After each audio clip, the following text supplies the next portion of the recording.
bumped into Baraka. What are you doing here today? I mean, I'm trying to unite the kingdom, sir. What are you doing here? Well, I'm here to interview people like yourself and others that are here and understand why they feel the need to voice their opinions today and show support for what is happening. What is your main drive of being here?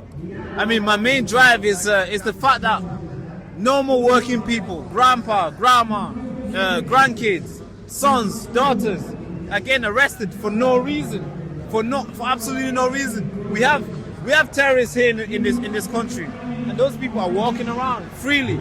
Those people are getting freed freely.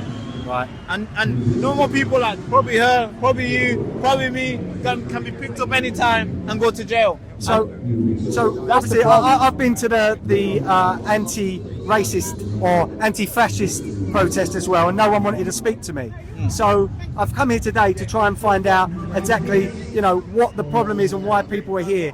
I speak out a lot about illegal immigration and not knowing who is coming into this country.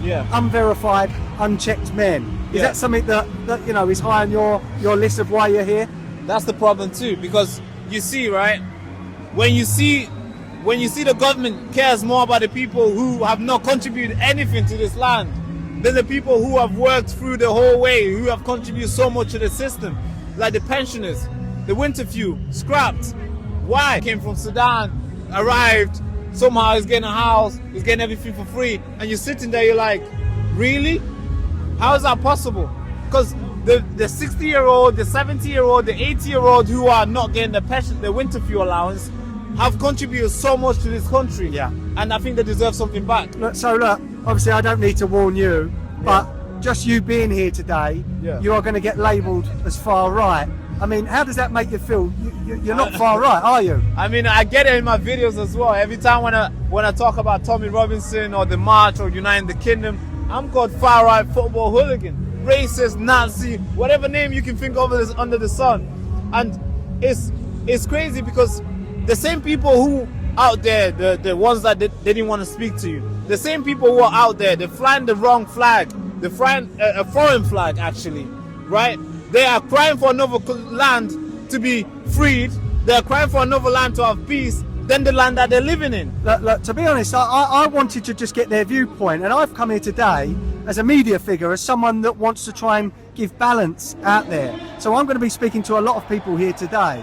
And when I tried to speak to those on the anti-fascist march or the anti-racist march, they were pushing me. They were trying to intimidate me. They had their faces covered.